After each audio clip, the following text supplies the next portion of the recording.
شكرا لك أستاذ حفيظ. نتحدث عن ما حدث بملعب عمر حمادي. رأيك كإعلامي، هل تظن فعلا أن هتافات الأنصار باسم صدام حسين هي كانت السبب الرئيسي في غضب الوفد العراقي؟ وهل فعلا تشوف أنت بلي فعلا أنصار اتحاد العاصمة أرادوا الإساءة إلى الوفد العراقي؟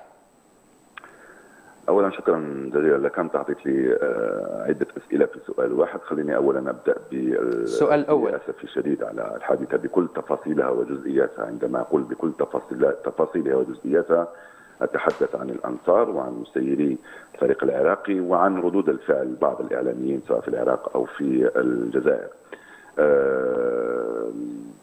آسف على تصرف الأنصار وهتافاتهم التي لم ترقى إلى المستوى حسب العراقيين.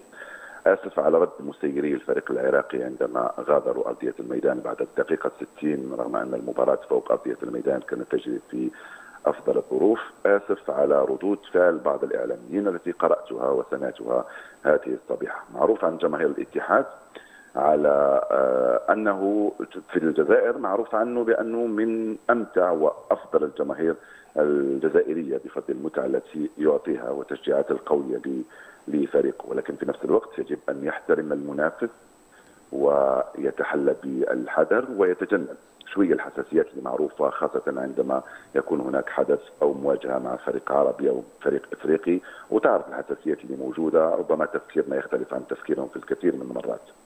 مسيرو الفريق العراقي كان عليهم أن يتجاوزوا الحدث ويبقوا على فريقهم فوق أرضية الميدان. الإعلام في العراق والجزائر كان يجب عليه أن يعلم بأن الملاعب الجزائرية هي متنفس لأولادنا ولجماهيرنا، يعبرون فيها عن مشاعرهم، عن آرائهم، ويعبرون حتى ضد السلطة. كما سمعنا فريق اتحاد العاصمة عنده أغاني معروفة كثير عند الجزائريين. جمهور الاتحاد معروف بأغانيه المختلفة، ولكن في نفس الوقت يجب أن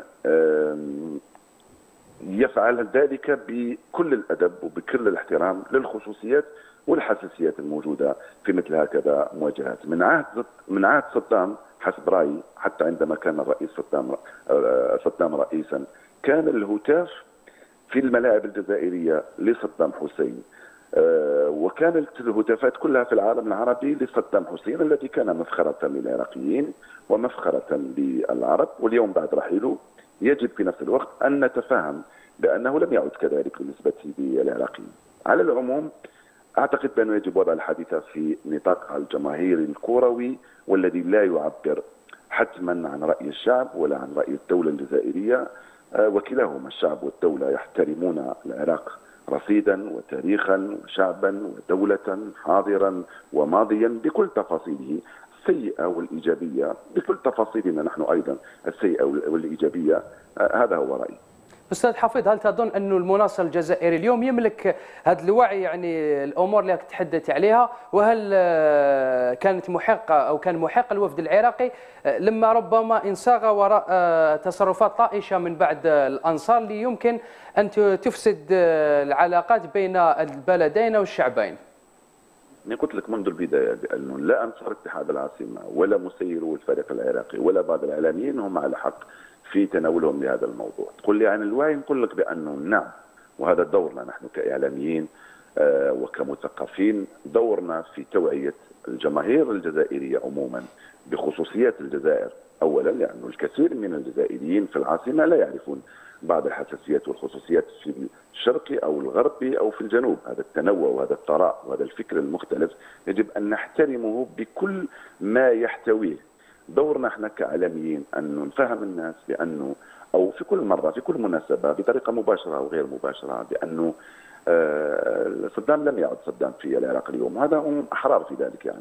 احنا نحتفظ براينا ممكن، ولكن التعبير عنه بذلك الشكل امامهم قد يكون مقزز بالنسبه اليهم. هم لديهم الآن رأي مختلف عن رأيهم زمان، وهذا هم أحرار في ذلك. يجب أن نوعي الناس كذلك والجماهير بأن الأمور الطائفية، هذا سني وهذا شيعي وهذا مش عارف واش، فيها شوية حساسية. مثل ما احنا كذلك عندنا حساسيات كل من يتحدث عن الجهوية ويتحدث عن عربي وأمازيغي وتركي وشاوي. نحن جزائريون بغض النظر عن ديانتنا وأفكارنا وتقاليدنا وعاداتنا. العراقيون كذلك يجب أن نأخذهم كعراقيين، شيعة أو سنة أو مثل ما شاءوا، هم أحرار في ذلك، وهذا هو دورنا مع الجماهير الكرة. شكرا لك أستاذ حفيظ دراجي على التوضيحات.